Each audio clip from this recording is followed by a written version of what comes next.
Hello there, everyone. My name is David McLeod, and I am your life mastery coach, author of the wonderful little book, A Life to Die For. I'm also one of the co-authors in the best-selling series, The Wellness Universe Guide to Complete Self-Care, and also lead author on a book that's going to be coming out in October called Gifts of Wisdom, Practices for Healing and Empowerment. Boy, I'll have to learn that title. So that's going to be coming out in October, and I'm really excited about that. Anyway, welcome to Life Mastery TV, your source for inspiration, empowerment, and fulfillment. And this is episode 250. Wow, 250 episodes. That's pretty impressive. We're calling this one today, Calling in Your Compassionate Disruptor. Now, I know that's kind of a quirky title, and you may not have a real clear understanding of what we're talking about, but let me just give you a bit of a summary. In my view, a lot of people seem to like living in the status quo. It isn't that they're afraid of change necessarily. It's just that change often brings with it the discomfort or annoyance of having to adjust to a different set of circumstances. Most of us prefer to be comfortable, so we become decidedly uncomfortable when we have to make these kinds of adjustments. Our known and familiar is being disrupted, which often leads us to believe that we are about to be forced to experience the unknown. And of course, since it is unknown, it triggers fear within us. Now, on the other hand, there are people who seem to thrive on change and who, in fact, like to rock the boat, make waves, and create deliberate disruption. Sometimes it seems that this kind of energy is geared towards bringing about chaos just for the sake of increasing discomfort for others. Indeed, we are seeing a lot of this kind of stuff, apparently undisciplined disruption, happening everywhere in our world today. So what about the middle ground? Certainly there are aspects of life that really could benefit from intentional improvement. And in order to foster this improvement, that is, to bring about the kind of change we truly wish to have, a small amount of disruption kind of becomes necessary, don't you think? Well, for this episode of Life Mastery TV, my good friend and colleague, Gayle Nowak, a highly skilled visibility and emotional wellness coach, is returning to the program to chat with me about what she calls compassionate disruption. So please welcome Gayle back to the show.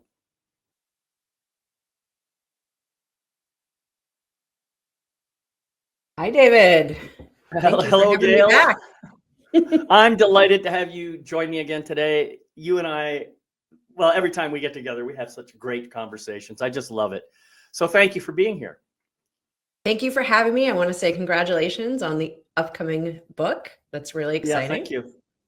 Yeah, it is. It's very exciting. It's one of those things, I've kind of had this dream about getting my own name on the front cover of a book where I am the lead author or the only author, and it becomes a bestseller.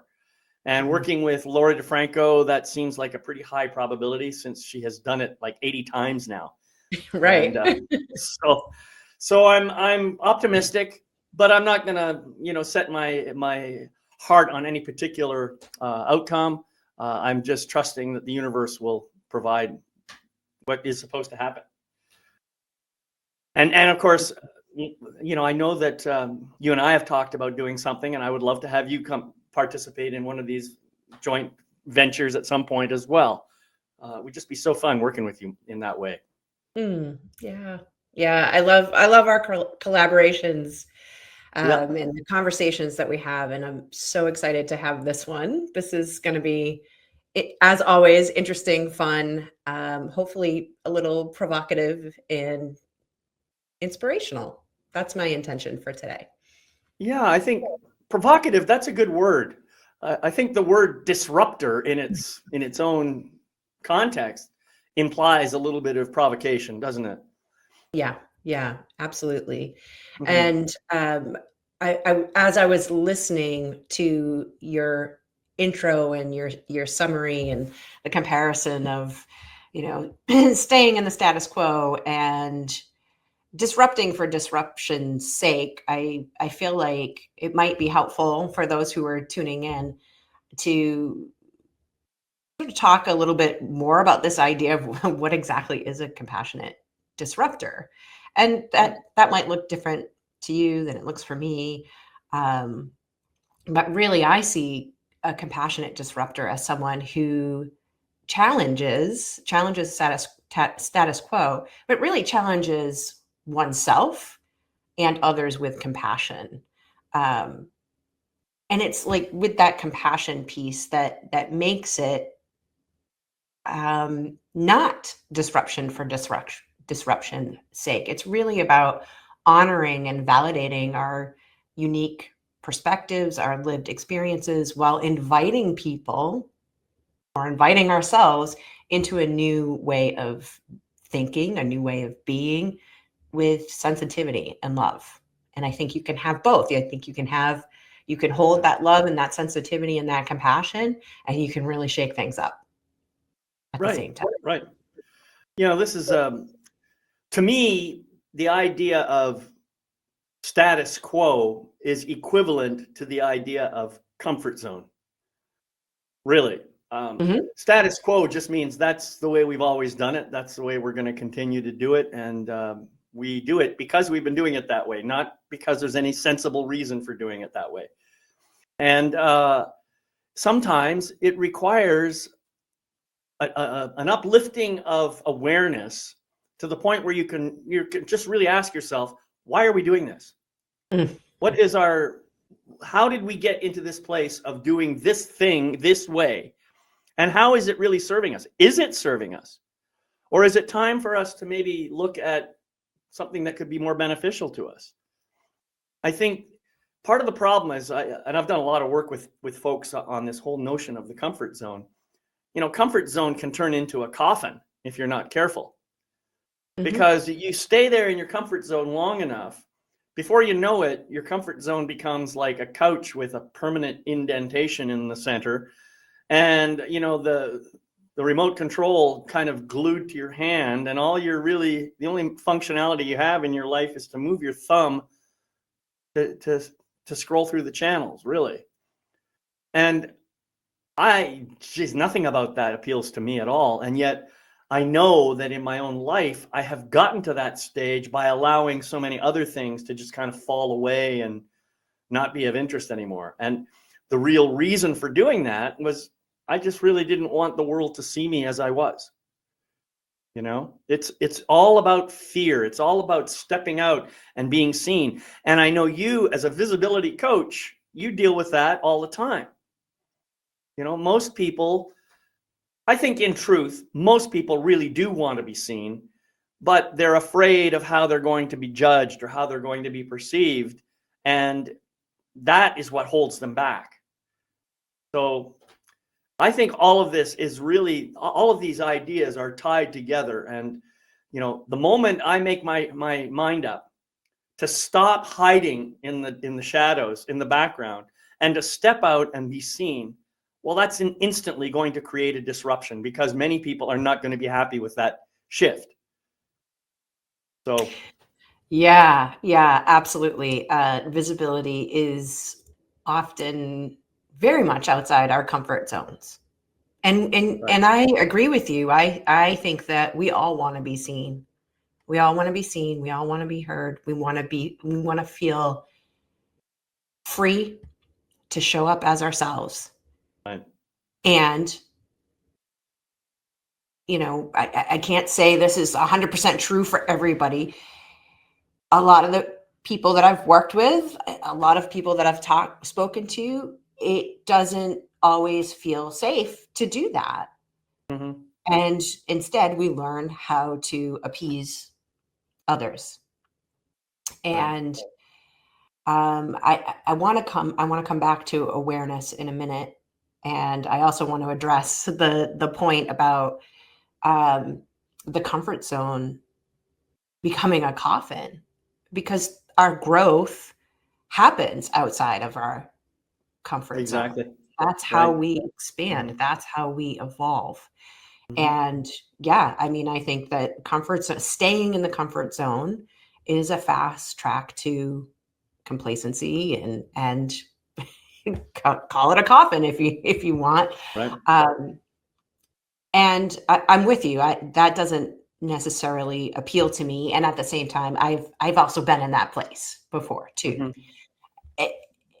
And I think that that's normal, right? I think that we go through periods of expansion and we kind of have to recalibrate in that expansion. And then suddenly that expansion feels comfortable. It kind of reminds me of a lobster, right? Like as the lobster grows, it sheds its shell. It's got a bigger shell. It grows into that shell. It has to shed the shell again. And it knows to shed the shell when it's feeling uncomfortable. So we can kind of use that discomfort as a signal to help us with our awareness, right? Now, speaking of awareness, awareness is one thing, but awareness doesn't necessarily lead to change. We need action. We need awareness and action in order to have that change. So we can, and I think that we have a lot of awareness in our world right now around a lot of different things. And I notice this personally, but even on a collective scale,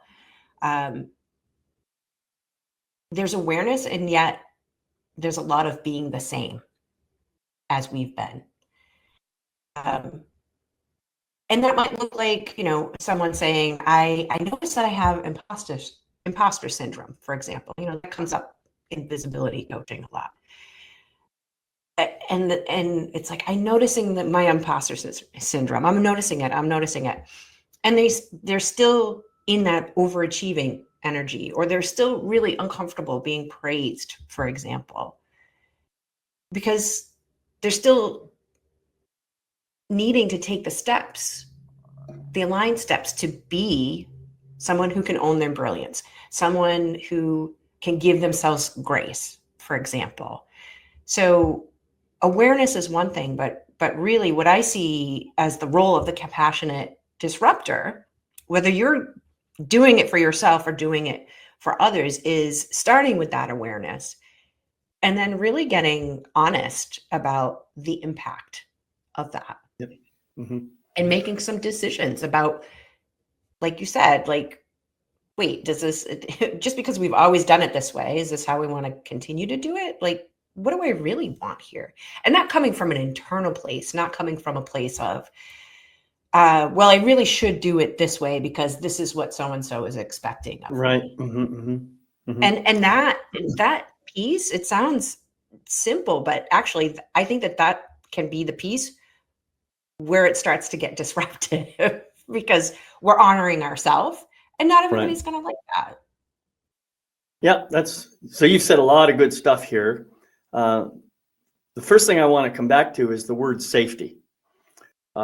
Because to me, there's no such thing as safety. Safety is a complete illusion. It simply does not exist. If you think about it, the entire world in which we live is just as it is. There are dangers everywhere, and if you are focused on the danger, guess what? You're going to attract danger into your life. But if you're focused on elevating your own internal energy to a higher level, an energy of love and acceptance and compassion and forgiveness, danger doesn't seem to be quite as prevalent. So what I guess I'm saying is, by elevating my energy, I'm going to translate here something first. Safety, my idea of safety is nothing more than a projection of my own fear onto the world. That's what it is.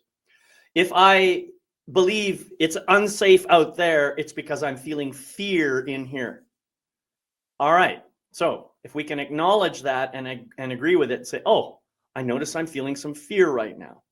What is that fear trying to tell me? What is it warning me about? This is when it actually becomes a good idea to listen to the ego mind, because the ego mind is going to have all kinds of stories about that fear. So listen and say, oh, okay, so you're afraid that if I step out and speak my mind, someone is going to yell at me, someone is going to get angry with me, someone is going to maybe even get violent with me. That's what you're afraid of. Now, let's just go back historically and look at all the times that I have ever spoken up. Has any of that ever happened? Well, maybe somebody yelled at me. Maybe someone got angry at me. But the truth is, no one has ever gotten violent with me because I spoke up. So was there really any danger there? Well, not really. It was just my fear of how they were going to react. That's all it ever was. So if as an individual, if I can do that for myself, and that only takes a couple of minutes just to kind of go through that little process, then I can come back to a realization, well, really, there's nothing for me to be afraid of. You know, it's kind of an illusion. It's imaginary. It's not real. It's just that my ego mind is remembering situations before and conglomerating them all into one big blob and saying, hey, if you do that, this is going to happen. This is bad. Don't do it. That's kind of how it happens. So the awareness piece for me is about noticing my own responses to whatever's going on in the world, and then asking myself, is it true? First of all, is there really danger out there? You know, if I can see a bomb coming into my house, I'd say, yep, that's probably dangerous. I probably don't want to be here, right? If I'm in the middle of a road and I see a car coming, yeah, I probably don't want to be staying here. So yeah, there may be some circumstances, pretty rare circumstances, where real danger actually exists. In that case, obviously you have to respond accordingly and do whatever you need to do to take care of yourself and anybody else who might be with you. But 95% of the time, maybe even more, it's all illusion. It's all in the mind. And so if you can just take the time to ask, what is this really about? And then come to some sense of calmness, and then allow yourself to elevate back up into that energy of love. And then you can take your action from that place rather than taking the action from fear. So I think that's how I would summarize what you were saying. And then the whole notion of a comfort zone doesn't even exist anymore, because if all I'm ever doing is looking at what am I afraid of and why is that real fear, and then moving through it, and now coming back to a place of love. As soon as I get to that place of love, it's easy to step out of the comfort zone, right? It's not easy necessarily to get through that mental haze to get there, right. But it really is easy if you give yourself the time and the space to do it. I guess that's what I'm saying in way too many words. I totally appreciate everything that you said, and in particular, giving yourself the time and the space to do it. I understand the phrase, and I think, we have a lot of phrases out there that are verbal shorthand. I understand the intent behind the phrase, feel the fear and do it anyway. And I think that includes everything that you shared, right? Right. And I think a lot of times people will take that advice to their detriment, because the fear is telling you something, and Right. the fear has a voice too, a voice that wants to be acknowledged. And there may be some really great wisdom in that fear that can help you feel safe, if you want to use that word, right? Maybe perhaps a better word is regulated. Mm. That fear is going to actually help you find what you need. It's speaking to a need in that moment. And it can help you find what it is that you need in order to feel that calm, in order to feel that confidence, in order to feel maybe it's not even shifting into calm and confidence. It's shifting from fear into excitement. Mm-hmm. Mm-hmm. So it's not ignoring the fear. It's not dismissing the fear. It's not feeling it and doing it anyway, like immediately like that. It's literally what you said, noticing, and maybe even doing, you don't want to necessarily get stuck in the past, but maybe doing a little inventory of like, oh yeah, right.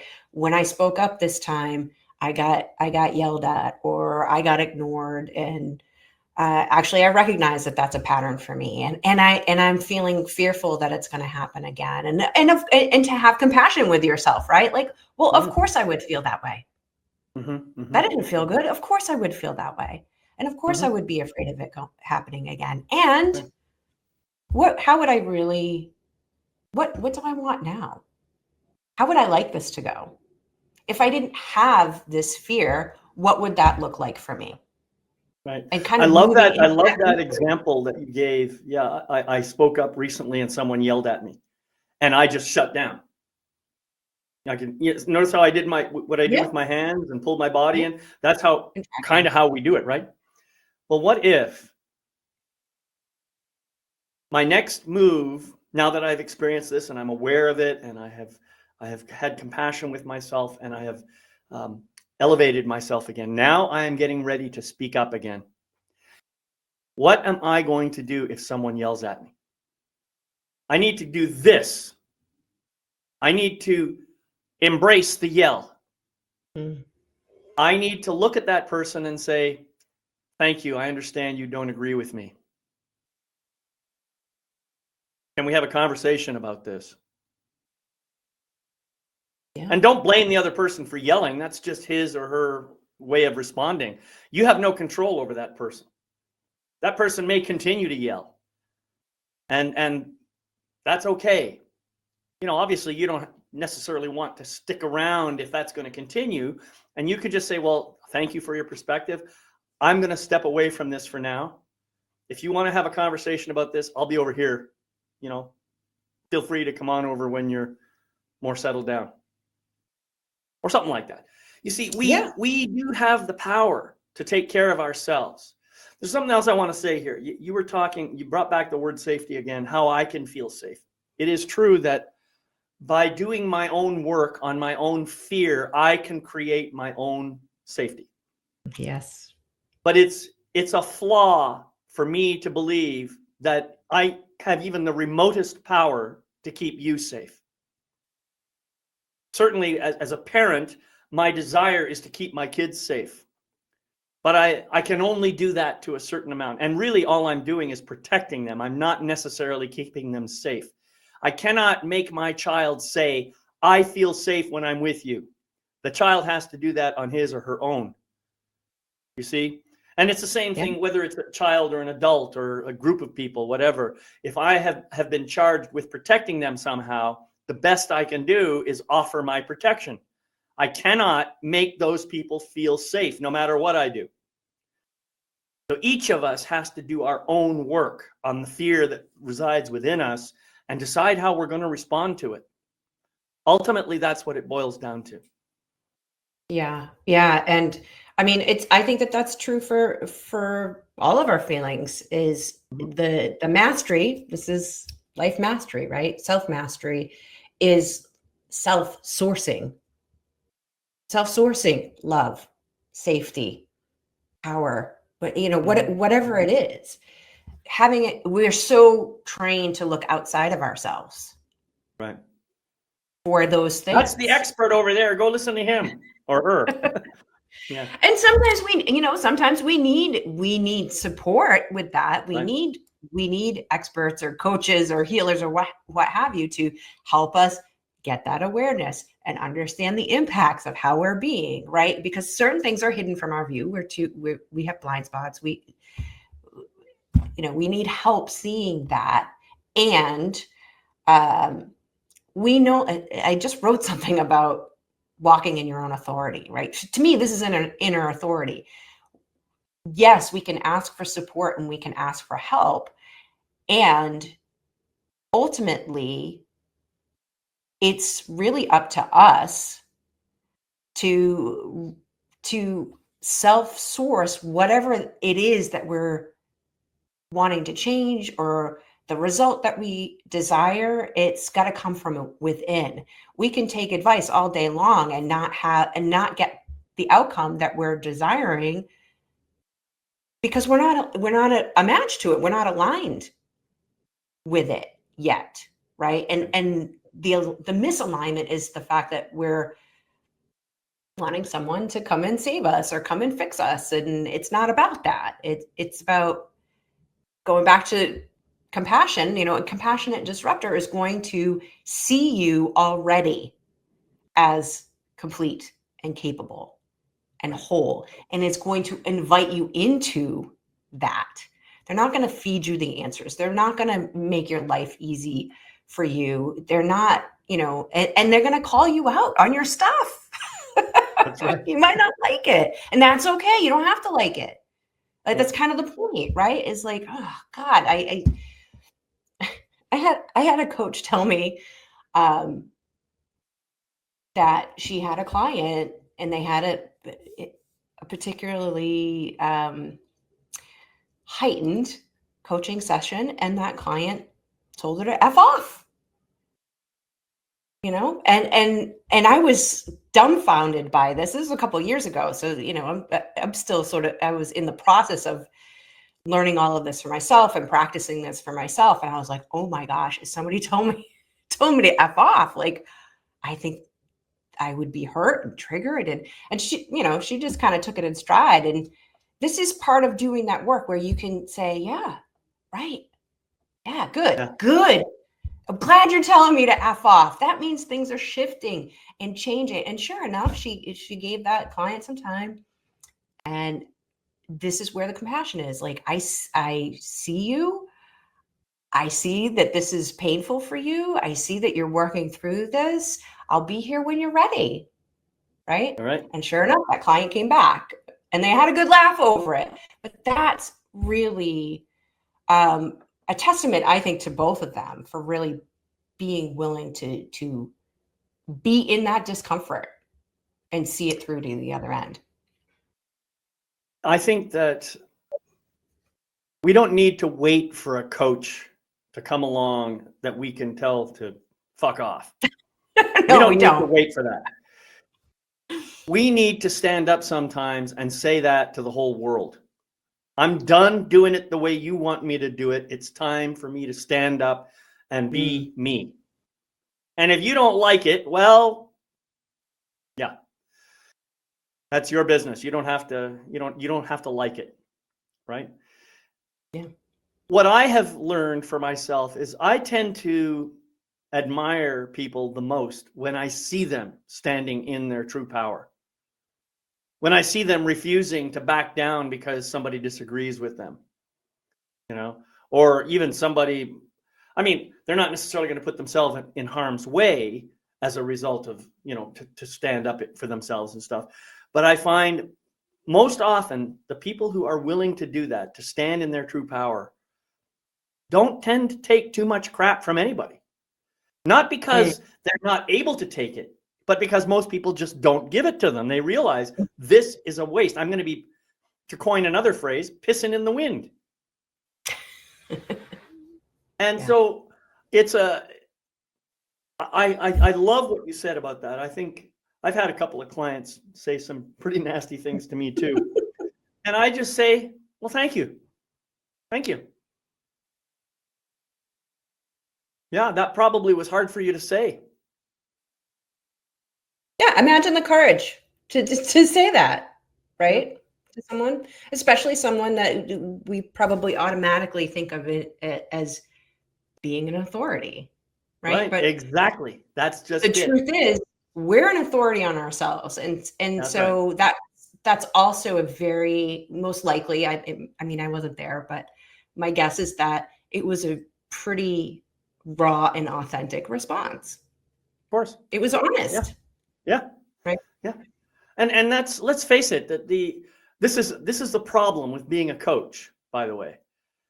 The person that I'm working with often sees me as some kind of an expert and a pro or whatever. And I say, look, I want you to understand that I'm just a process expert. That's all I am.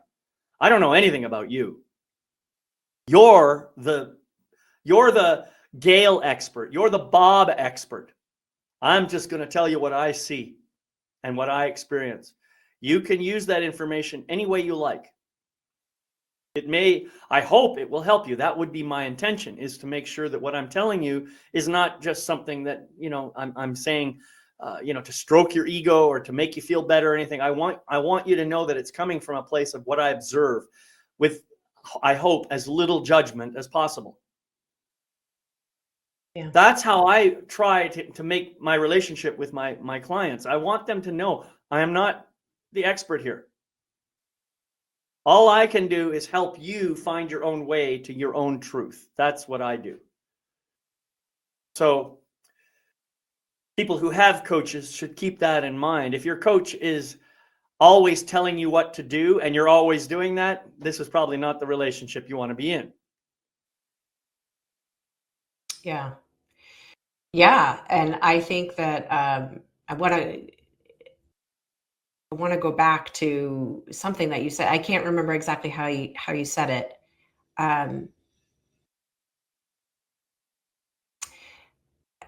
I know for me, this whole idea of compassion, like I was really kind of not into this, kind of not into the whole compassion thing at the beginning, because I felt like it was a weakness. And I felt like it was something that this was on a subconscious level. And yet there was a knowing that like this is the place where people take advantage of me. My kindness, my heart, my caring. This is how people take advantage of me, right? That's why they call it vulnerability, by the way. Right, exactly. And in working with coaches and in studying this and practicing this in my life and in my business, it really isn't at all about being a doormat. That's right. It's actually about being clear. It's about being firm.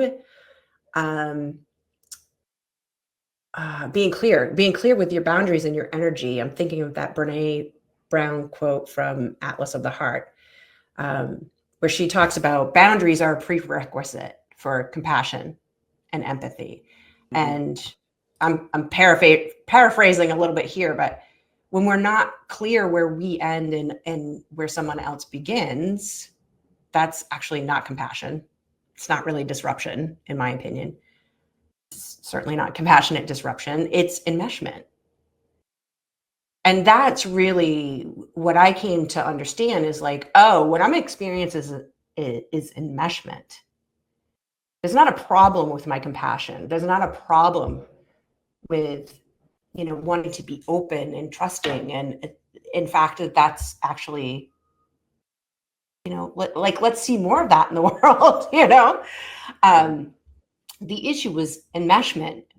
It was a lack of boundaries. It was not knowing where I end and other people begin. It was getting hooked into other people's stories and carrying their pain for them. And that's codependent, it's enmeshment, it's whatever you want to call it. And so the clarity around that really helped shift my perspective on what it means to be compassionate.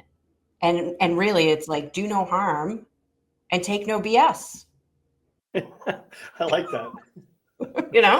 By the way, I want to say something. There's nothing wrong with wanting to help someone or to take someone's pain away from them, to take away their suffering.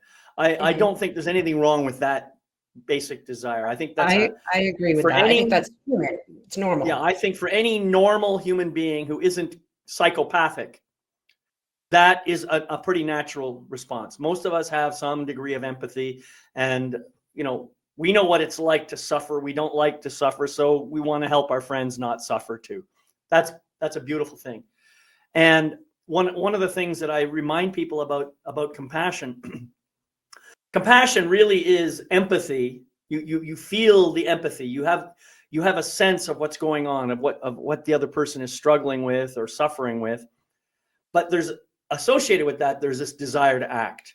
That's what compassion is. It brings in that desire to act. You can feel yourself being drawn to this person and wanting to help remove that suffering.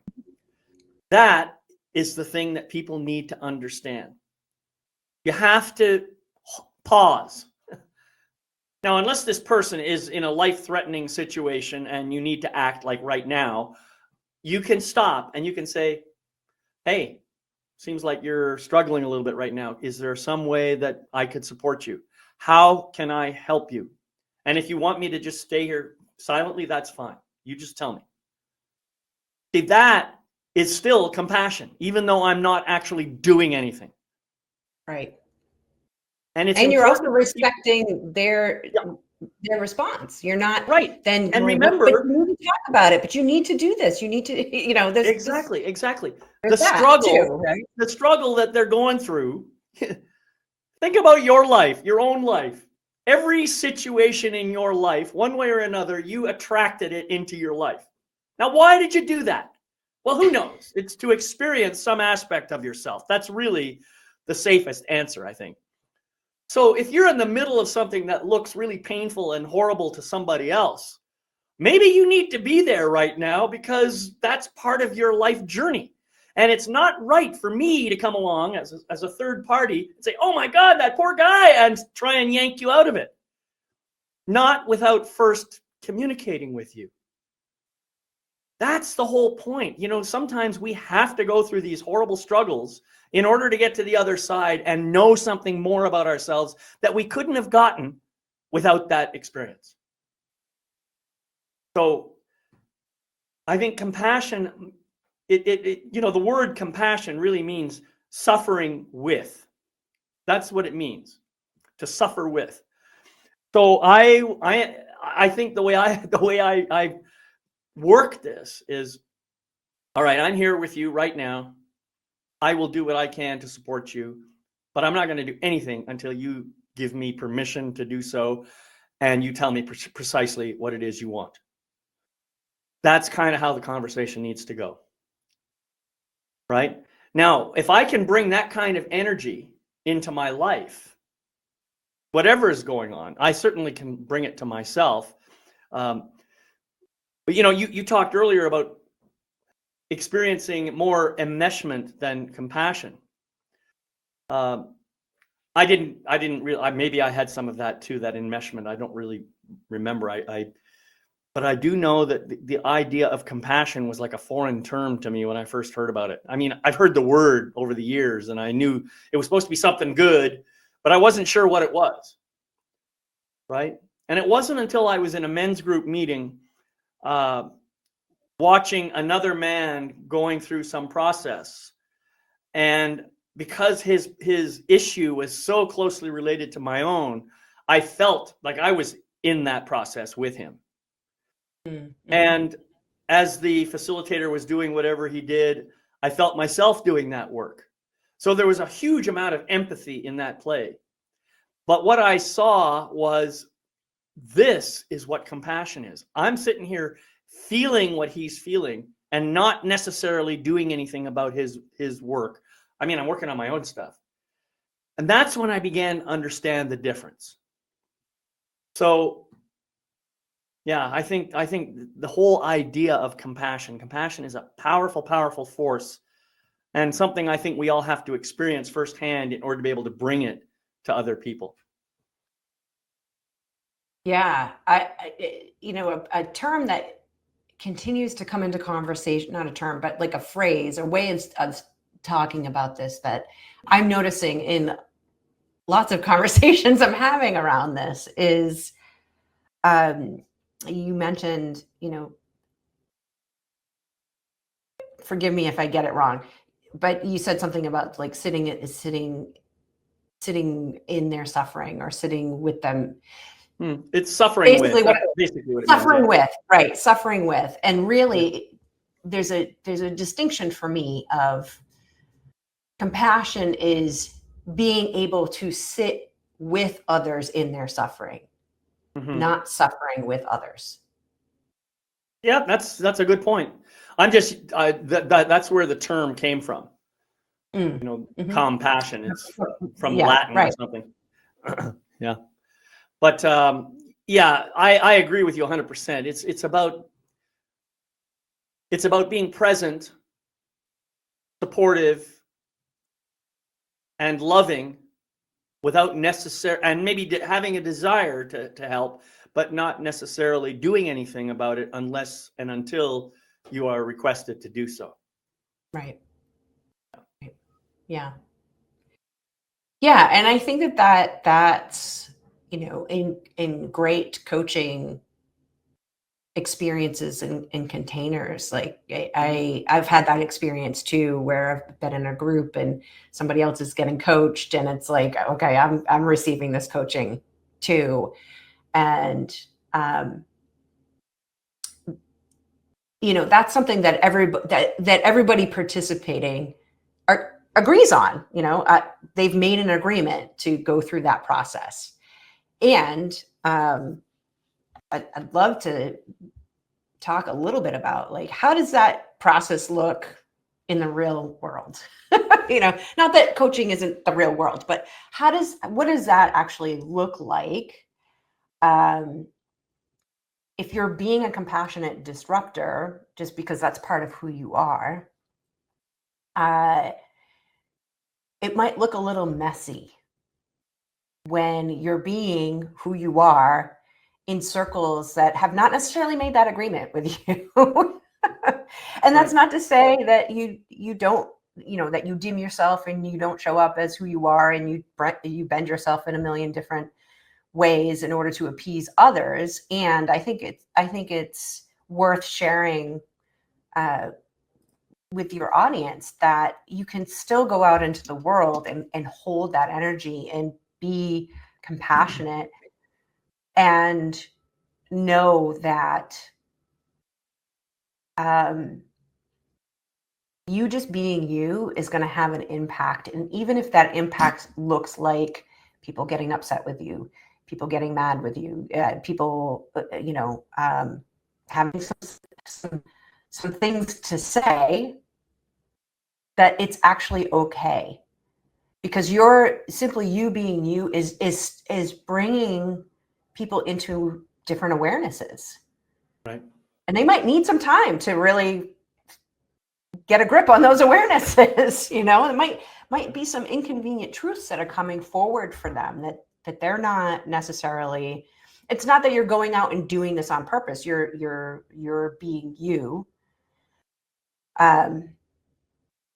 And you're kind of shaking up their way of being. Right. You mentioned earlier about the idea of boundaries and not knowing where one boundary ends and another one begins. One of the things that I've always thought is, well, how is a boundary different from a comfort zone? See, okay, so for me, a boundary is getting really clear on what you're available for, what you're not available for. Right. Also getting really clear on who or what gets to come into my space, who or what doesn't get to come into my space. Right. But you see, the point I'm trying to make here is that if I have rigid boundaries, that's really not much different than a pretty rigid comfort zone. But in reality, what I have learned for myself is my boundaries are totally flexible.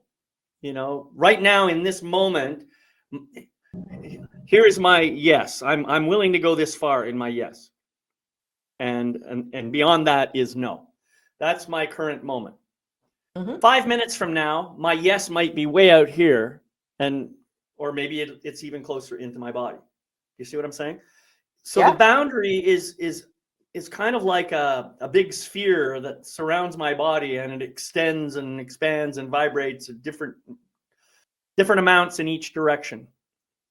And if we remember that, you'll see that because I have this sphere here, my trying to come into connection with another person may be problematic if I have a rigid boundary, even if that's someone I'm maybe attracted to.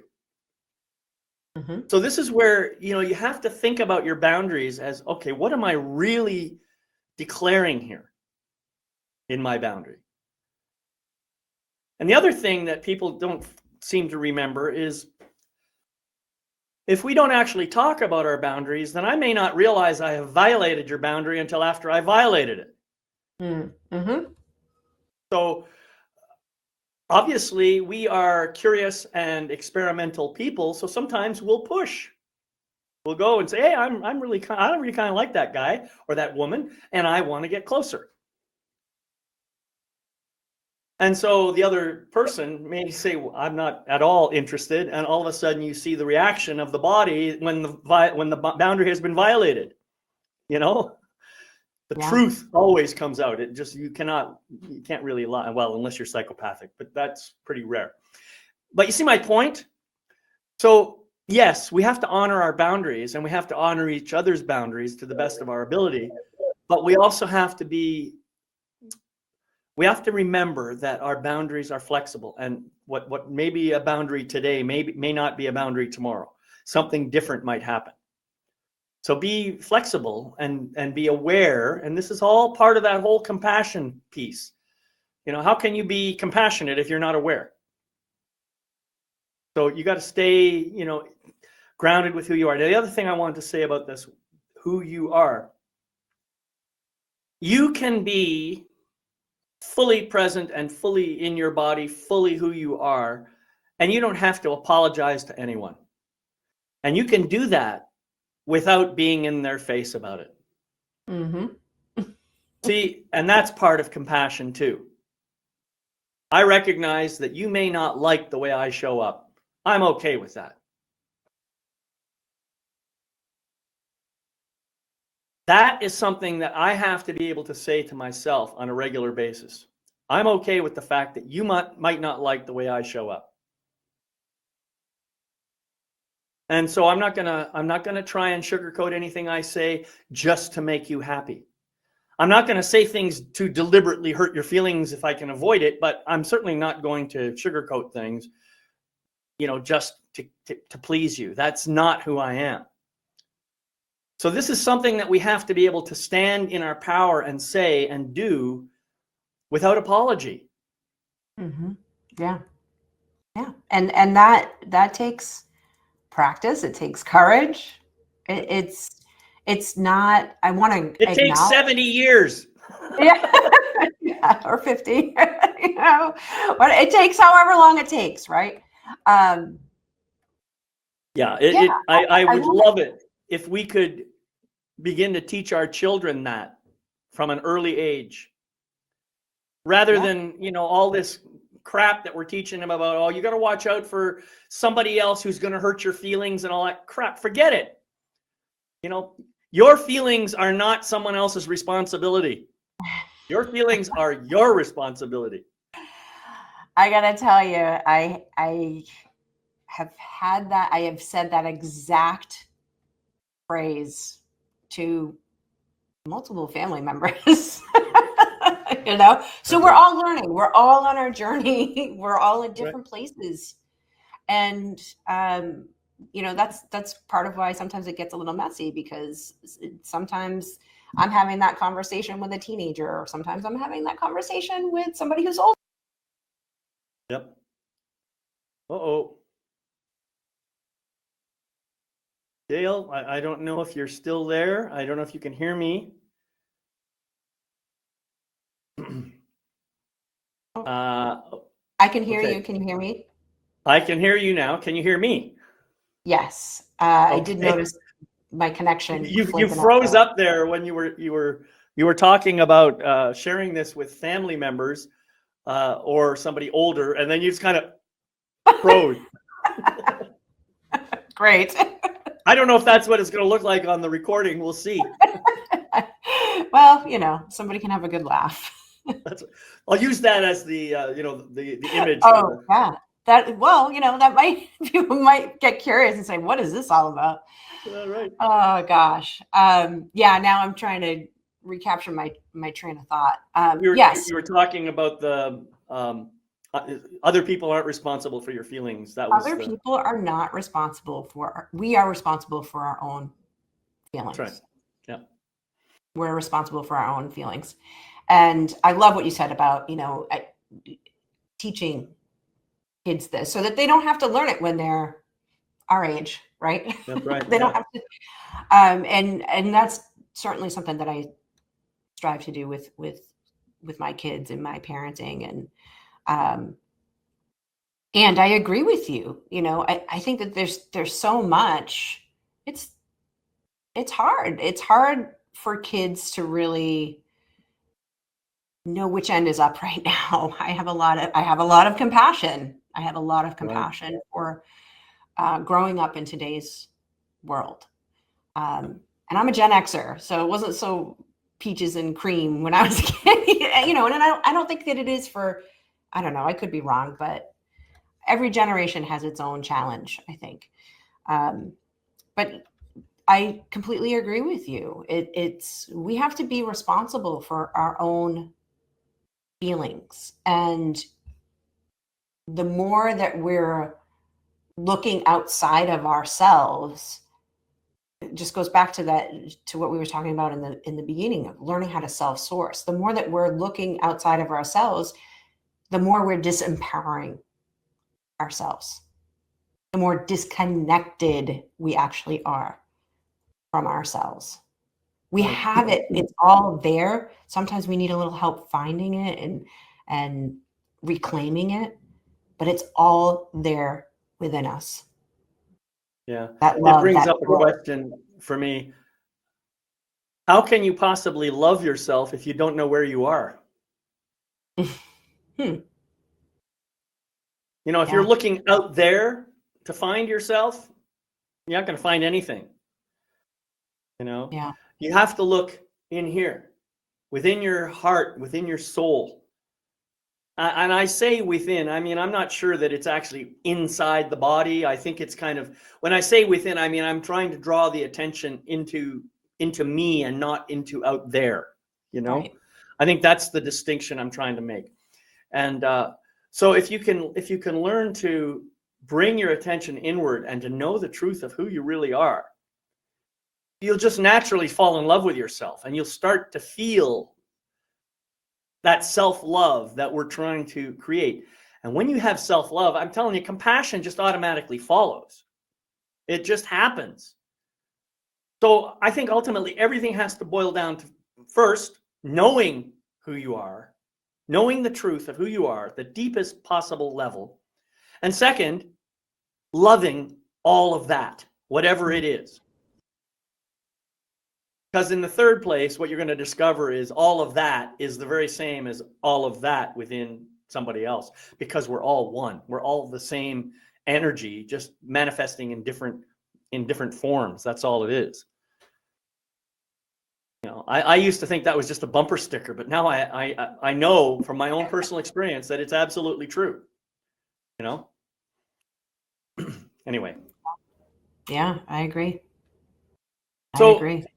Yeah, so we've been talking about this compassionate disruption.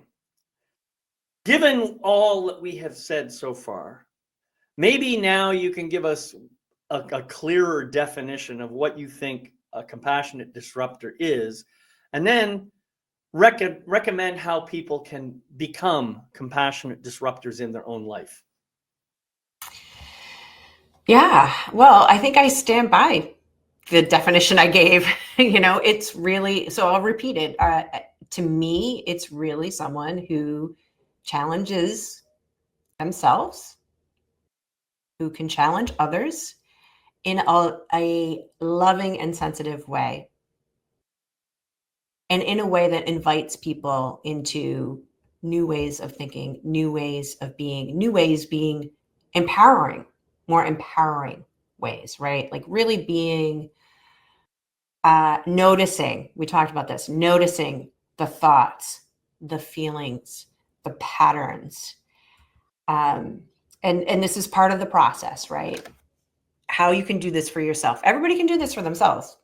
Sometimes it's easier to do it with others to help reflect back to you. But really, you want to do this for yourself, it starts with the awareness. So you're noticing a thought pattern, or you're noticing a behavior pattern that's not really working for you anymore.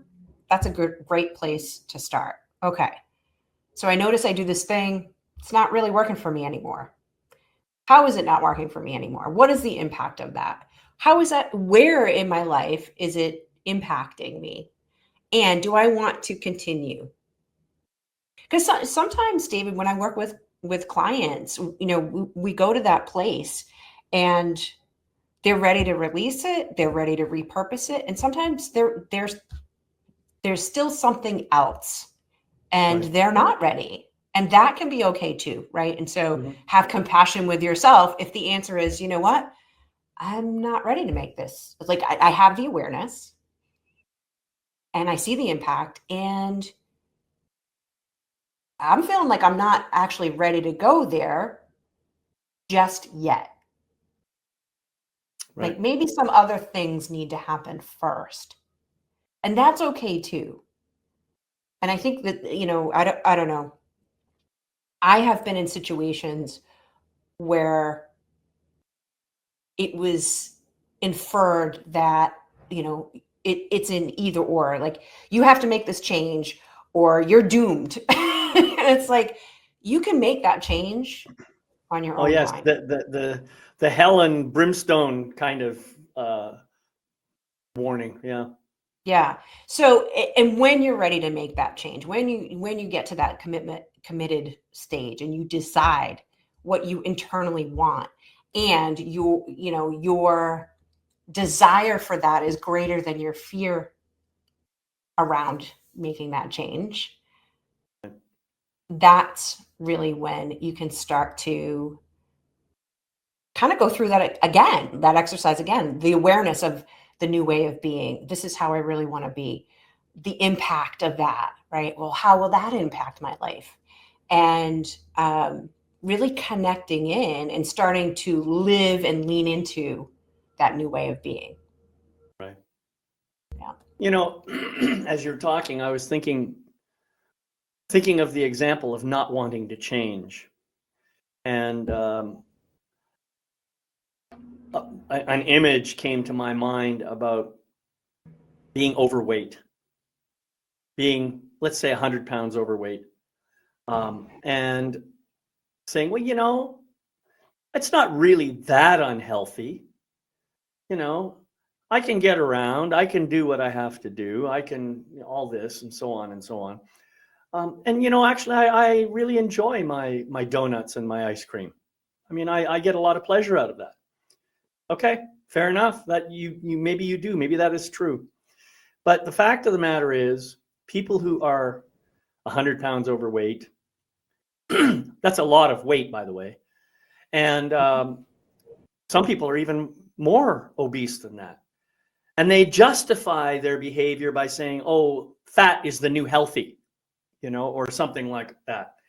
And so anybody who tries to suggest that they might want to lose weight is classified as fat phobic. So they're flipping it on me because I'm daring to suggest that maybe your reason for being unhappy has to do with the way you treat your body. Are you open to that possibility? If you want to be happy, and I mean truly happy, maybe one of the things you could do is start watching less TV and doing more walking outside. Enjoy one donut a day instead of 20. Work your way down bit by bit and notice what happens. Of course, you don't have to do anything. You can keep going with whatever you want to do if that's what you prefer.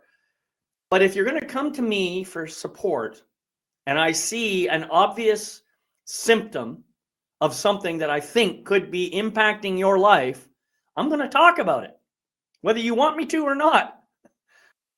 So, of course, you don't have to work with me. You can go work with someone else who will choose not to talk about that in order to make you happy. But that's Yeah, not what you're paying people for. I think that that's a big piece of it, is being willing to talk about the things that people aren't willing to talk about, right? Exactly. And doing that in a respectful way, and really, like I said before, honoring their experience and their valid, validating where they're at, Right. and also being willing to challenge whatever that is. Like, you gave a very specific example, and maybe it's, the thing that's going to shift them into commitment isn't, like, maybe it's not even the thing that we might think that it is, right? Like maybe health isn't the thing that's going to actually call them forward. Maybe it's some other desire, right? Like maybe they want to get in a relationship. Maybe that's the thing that's going to. And so part of that dance is honoring their experience, being respectful, asking those potent questions, not being afraid to go there and bring the topic up and say, look, this is what I'm noticing, and I hear you that you're okay with the donuts and that it actually brings you joy. So let's look at maybe some other things for now, right? And that doesn't mean that you let it go forever. Like maybe you come back and have that conversation when they're at a different stage of the journey. Yeah, it ultimately has to be their idea. Their idea, exactly. Yeah. But if you plant the seed early, the idea will come back later. Right. It's being willing to go there. Right. But I think ultimately, if I wish to become a compassionate disruptor, one thing I believe I need to do is just be who I am and speak the truth as I see it to the best of my ability without trying to be in someone's face about it. I can speak what I feel is true, but I don't have to say it in a way that deliberately tries to put you down. I can do it compassionately. Yes.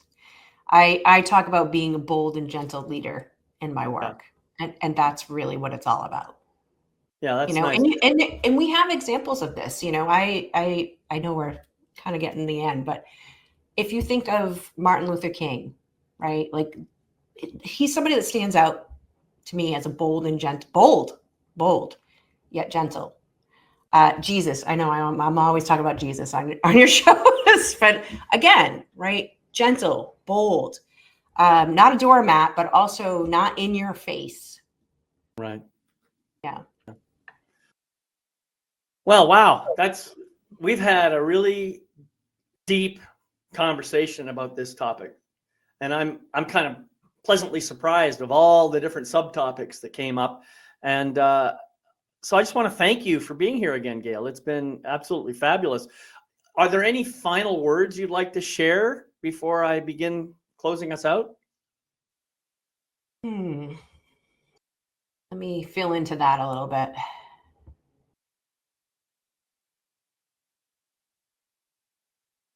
I think what I want to share is that there is a lot of disruption in our world right now. And